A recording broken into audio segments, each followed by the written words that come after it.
we're yelling and screaming, it's off the wall, words that we're gonna regret. Then you kiss me and leave me to sleep, pause, rewind and reset.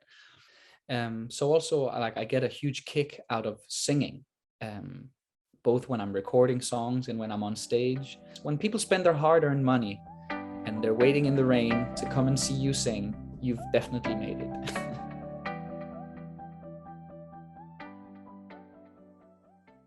So my first question is about your new song, All of It All. And I just wanted to ask you, what is it about and how did you come up with the idea of it?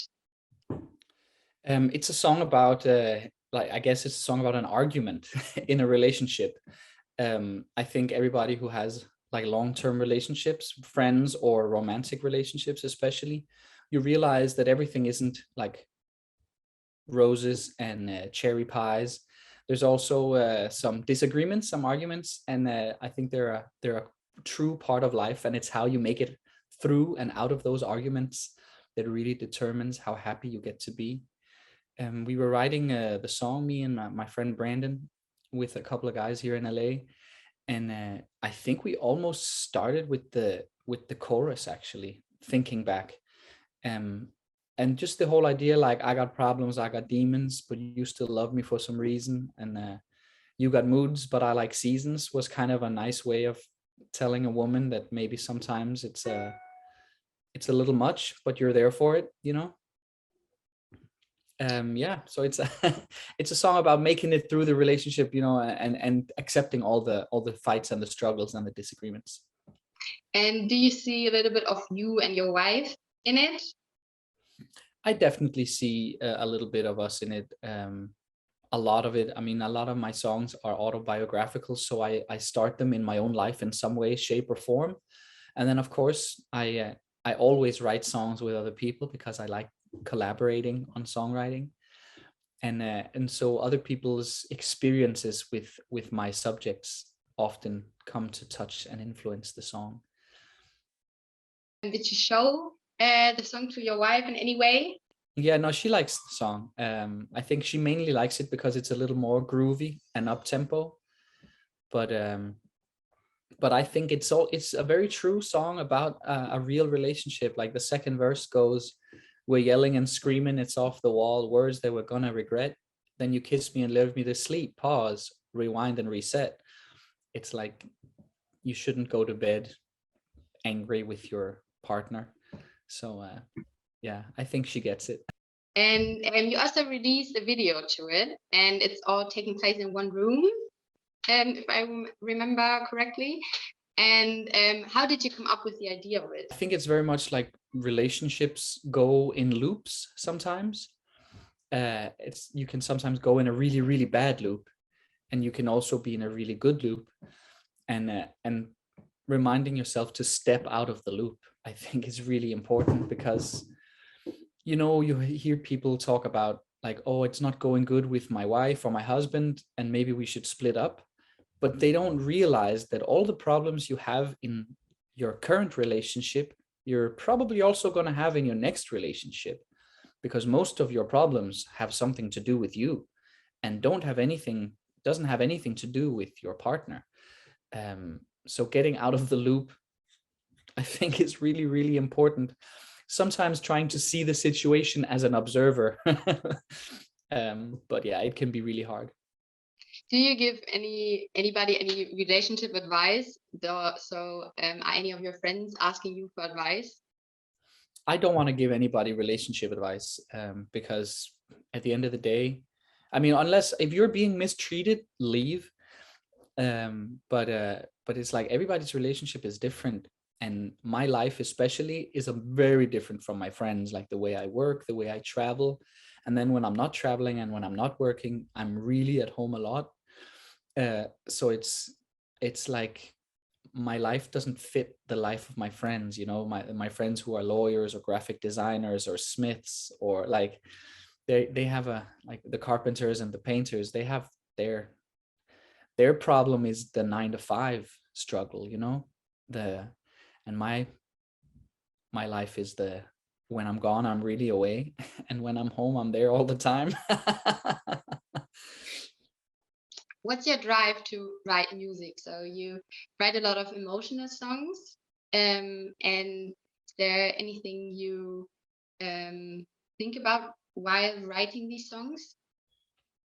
I always try to make myself feel something. I try to touch myself with the songs that I write first and foremost, because if I can touch myself, maybe I can touch somebody else as well. I think the main drive behind songwriting for me is telling stories and sharing my stories, I guess. Ever since I was a little kid, I sang a lot at home and in front of people and stuff. So also I get a huge kick out of singing, both when I'm recording songs and when I'm on stage. I also get a huge kick every time I finish a song. If it's a good song or a bad song, it doesn't. Of course, some songs feel really, really good when you finish them, and other songs it's like, yay, we wrote a song, and then I never release it, never listen to it again. But it's a cool feeling that you go into a room with nothing and you come out with something uh, that wasn't there before. That's a pretty cool feeling. Do you always write your songs alone, or do you have anybody who writes it with you? I almost never write songs alone. Sometimes I write poetry alone that I turn into songs, but I don't play any instruments and I don't know what keys and what melody notes I'm singing. So I like the collaborative effect of several people in one room lifting the creative energy higher than one person was maybe able to do. I really like to get melodies from other people and hear their thoughts about life, and then I'll try to come up with something from that. I always thought that it's really important that you play an instrument. I think because I don't play an instrument, it affects my way of writing songs. It becomes a lot about the words, and it becomes about other things than the music. And then it's like I'm more free to think up the songs in some way. I'm not so structured around the music. Like we'll make the music fit eventually. Let's focus on making a good song and making a song that you can perform, maybe even without instruments. What do you like most about writing songs or making music in general? Um, I think it's the part about creating something that wasn't there before, but also being able to express my emotions. It's like going to the psychologist somehow. It's like when I write a song about being a father, I get to really work on some of the thoughts, feelings, and motivations behind being a father. I get to think about my own father who died 9.5 years ago when I'm writing songs about me being a father now, uh, and that's pretty cool. Was it always your dream to make music? So did you always think, wow, I want to be like a famous singer or making music in my future? I don't think I was thinking about the fame part. I don't think I don't really have a desire to be famous. I have a desire to sing songs and to write songs, which is really like it's a blessing that I get to do that. Sometimes when it's hard to be like out in public with my kids, it's a little weird. So I'm very happy that I can, in most places I go, I'm pretty undercover and pretty low key. Of course, sometimes it's annoying with the fame, but I always knew that I was a performer ever since I was a little kid. Was writing like rap lyrics from I was 12 and songs since I was 20. I've been singing in Copenhagen's boys choir, singing Bach, Handel, Mozart, Tchaikovsky since I was like 8. I've done theater when I was a teenager from 14 till I was 20.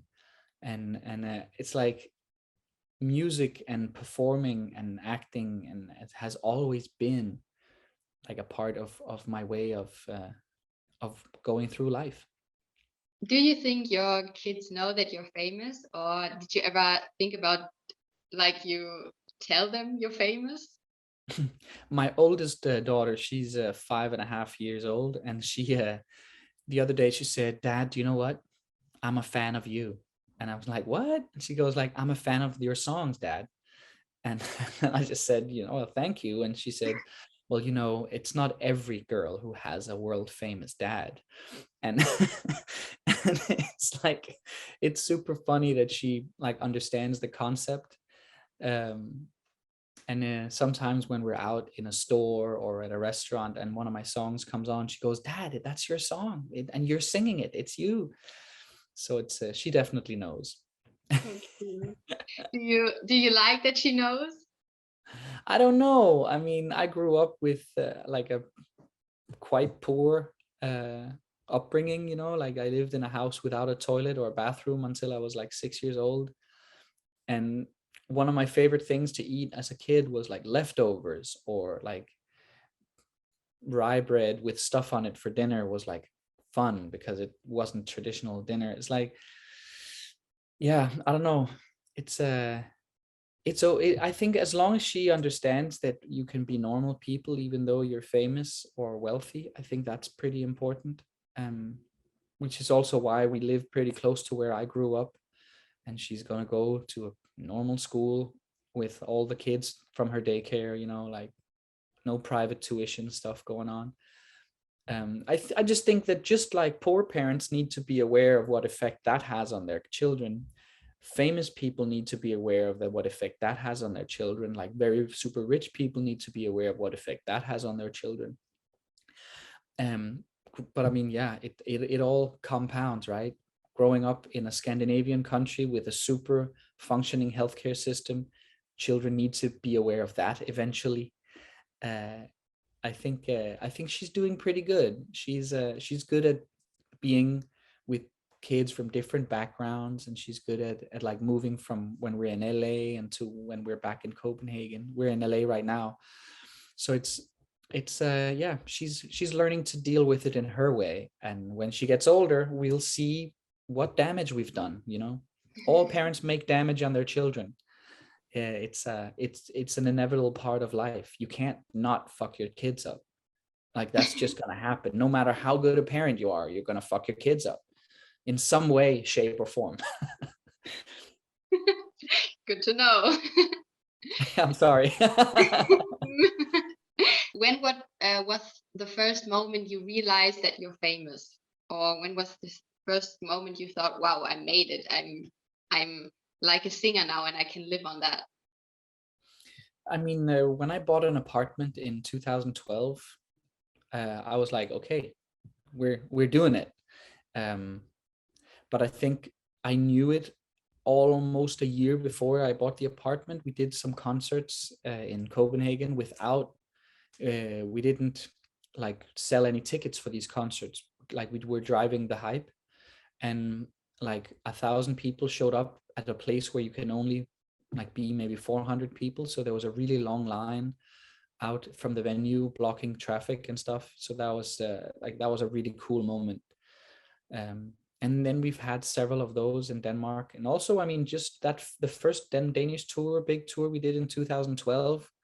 We also went to Germany, and we sold like 100 tickets in Hamburg and 100 tickets in Flensburg. Only like 25 in Berlin, but still, it's like we were selling 25 tickets in Berlin, and all these record label people came to see the concert and stuff.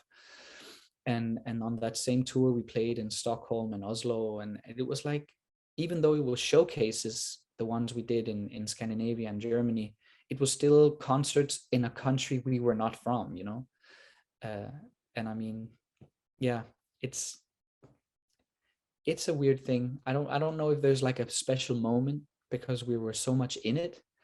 Um, but yeah, when people start buying tickets, when people spend their hard-earned money and they're waiting in the rain to come and see you sing, you've definitely made it. Do you still feel that way when you travel to other cities, that it's still something special, or is it just, okay, I'm now here and tomorrow I'm there? No, I try to make it special by walking around town, seeing some cultural like places like churches or architecture and stuff. I try to find a gym and go work out. I try to find some local food and eat out at restaurants rather than just go to like eat at the concert hall or in the tour bus or at like a hotel restaurant where you can get a fucking burger like you can everywhere. Um, it's like if we're in München, like we'll go to like a real Brauhaus and like get like anyone who hasn't been with us will like try explain to them what is a fucking Spätzle, you know. It's like I think it's a really important part of traveling is to make it memorable. And one way of making it memorable for me is food. Yeah. But I miss really the days when nobody knew the songs at a concert. That was like the feeling of having to convince an audience to like what you're doing. That's a feeling I miss a little bit. Do you think you could maybe do that again? Just play a new song nobody knows? Yeah, I've done that sometimes. But still, it's one song in a concert, you know, and they're still singing all the rest. And even if you play 5 songs, it's like, yeah, I don't know. It's just something different when you're building a career rather than when you're there. But yeah, I'm going to go back to bringing more new songs on the road and maybe having less structured concerts and stuff, because it's a cool feeling of freedom, I guess. Okay, last question. Do you have any goals? Like you achieved so much, but do you have any goals like you want to achieve maybe this year, maybe in the next year? I'm not really a goals type of guy. I want to be able to keep doing what I love for a living. And I want to touch people with the songs that I write. And I think my main goal, if I have one now, is to make the work-life balance doable so that my kids have a really cool dad that's also there and not just gone all the time on tour. I think that's my main thing. Because I had a really, really good dad. He was there, and when he was on business trips and stuff, funnily enough, driving through Germany, buying antique stoves to rebuild back in Copenhagen. And then he would come back after a week or 2 weeks, and like it would just be nice to have him back. But he was mostly there, you know, and me as a father, the way I have to work, I'm not there as much as I would like to be. That's a nice goal to have, I think. I mean, once you have kids, it's more about them than about you, right? So thank you so much for giving me the interview and meeting with me. Thank you very much. And yeah, those were some good questions. I like that.